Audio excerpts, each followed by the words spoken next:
Aja lah, syukur kalau bisa bass, ya. Karena kalau nadanya tenor ini itu tanda marah itu, tanda marah.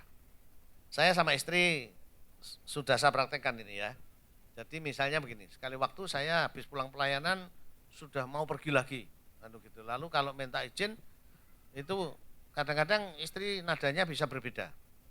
Ya kalau mau pergi pergilah, gitu. Itu berarti dia tidak setuju gitu. Tapi setelah kita diskusi, ada gitu, mikir-mikir, ya sudahlah kalau mau pergi, Bu, pergilah. Gimana lagi? Nada rendah dengan nada tinggi itu berbeda. Meskipun kalimatnya sama. Ya sana kalau mau pergi pergilah. Gitu saudara. Dengan ya sudahlah kalau mau pergi pergilah. Lain saudara ya. Lain. Jadi pakai nada yang rendah aja. Kemudian bicara benar dalam kasih. Nah ini saya senang istilah ini. Speaking the truth in love. Speaking the truth in love ya. Efesus 4:15. Bicara benar dalam kasih. Maksudnya begini. Orang makin mengasihi, makin tidak mungkin dia bohong. Setuju saudara? Ini dalam kaitan suami istri. Suami istri yang makin saling mengasihi, makin berat untuk saling berbohong. Percayalah. Jadi kalau mengasihi, dia akan bicara terus terang. Gak mau bohong. Ya. Tapi, saudara polos-polosan bicara, terbuka terus terang tanpa dalam suasana kasih berbahaya. Katakanlah misalnya malam pertama, saudara sudah nikah diberkati malam pertama, ya. Karena saudara anak Tuhan bahkan hamba Tuhan, lalu ngomong gini. Sebelum kita lakukan sesuatu, perlu saya sampaikan, saya pernah 5 kali memperkosa orang. Kira-kira cintanya drop apa? Ini honeymoonnya bubar apa enggak saudara ya. Nah ini saudara kita perlu bijaksana ya. Bagaimana membongkar masa lalu, dosa ini, itu sebagainya ini. Kalau kita ngomong ya bicara the truth without love itu berbahaya. Bisa breng gitu saudara ya. Tapi sebaliknya kalau saudara bicara benar itu tapi disertai oleh kasih.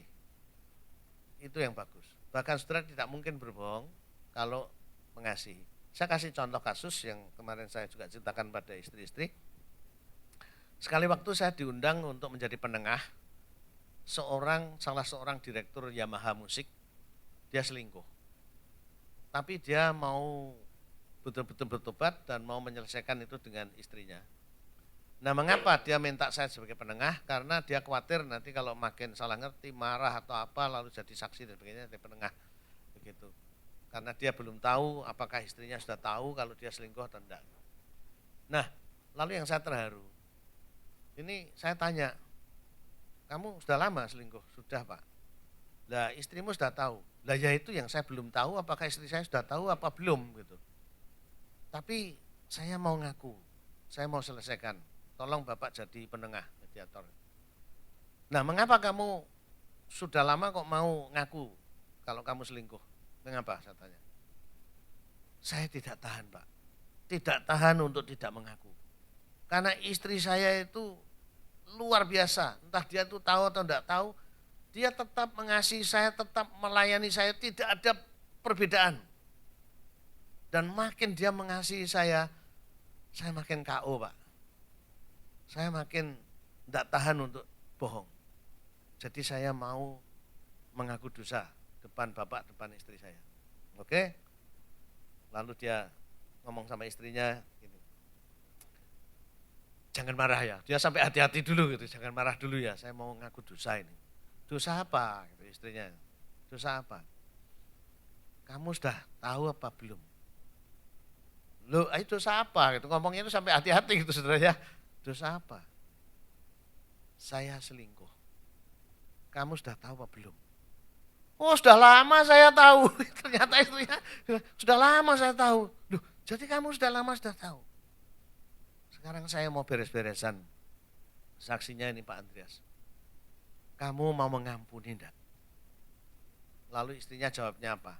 Sebelum kamu minta ampun, aku sudah mengampuni kamu. Wah malah makin menangis dia. Ini suaminya makin menangis, makin tidak tahan itu. Luar biasa istri saya ini. Ternyata dia sudah lama tahu, tapi dia tidak menunjukkan perubahan sikap, tetap mengasihi saya, pura-pura nggak tahu. Bahkan dia sudah siap mengampuni saya sebelum saya minta ampun. Luar biasa. Lalu bisa selesaikan dengan baik. Ya. Jadi bersama istri akhirnya menjadi satu tim untuk menyelesaikan masalah itu dengan baik. Seharusnya begitu sikapnya. Jadi jangan labrak-melabrak, marah dan sebagainya. Itu tidak menyelesaikan. Tidak menyelesaikan. Karena apa? Pengalaman kami dalam konseling seperti ini tidak mudah saudara untuk memutuskan hubungan begitu saja. Misalnya sudah hamil. Misalnya sudah punya anak. Misalnya ternyata dia itu di bawah tekanan.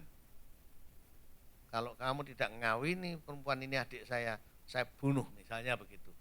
Ada juga yang minta mobil. Ada yang juga yang minta rumah. Saudara. Tidak semudah gitu. Tapi kadang-kadang istri kalau sudah tadi tersinggung kan, waduh.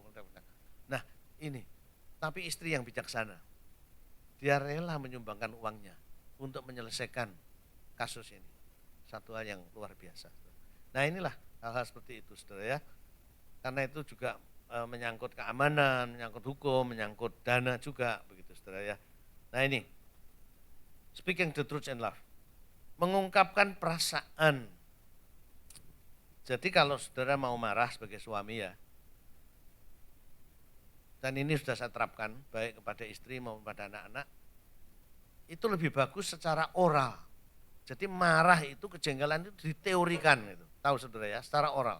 Misalnya gini, Mah, kalau kamu gini terus, saya ini bisa jengkel. Kamu kan tidak ingin toh sampai suami mukul istri, tentu tidak ingin. Sampai ayah mukul anak, apalagi sampai pertengkaran kita luar biasa dengan orang lain, tentunya tidak ingin begitu toh. Nah, jadi kita kejengkelan, kemarahan kita oralkan. Gitu ya, itu. Nah ini menolong saudara, baik kepada anak pada istri. Pada anak, saya terharu waktu Benny ngarang satu lagu untuk ayah dan ibu itu, lalu ada kata-kata dan meskipun tidak pernah memukulku sebenarnya. Ya. Itu saya terapkan dalam mendidik anak juga. Saya katakan, Benny, kamu percaya kalau papi bisa marah? Seperti ayahnya orang lain tuh sampai memukul anaknya, ngancingi anaknya di kamar mandi sebagainya, mandok dia. Kamu ingin papi pukul kamu, marah kamu? Ya ini ada di sini. Jadi saya cukup tanya gitu dan dia gedek gitu. Ya sudah, saya tidak perlu mukul. Dia sudah tahu gitu. Sudah tahu. Jadi kejengkelan, kemarahan kita ungkapkan. Saya merasa tidak enak, saya merasa tersinggung, saya merasa jengkel. Itu lebih baik daripada dibalik. Kamu itu selalu mempermalukan aku. Kemarin kamu di gereja di depan umum lagi ngomong begitu tentang aku. Aku tidak senang begitu. Daripada begitu, lebih baik dibalik. Perasaan ini yang diungkapkan. Wah, kalau kamu begitukan saya di depan umum, saya malu sekali. Dan kalau itu sampai kamu lakukan berulang-ulang, ya maaf, saya harus buat apa lagi. Nah ini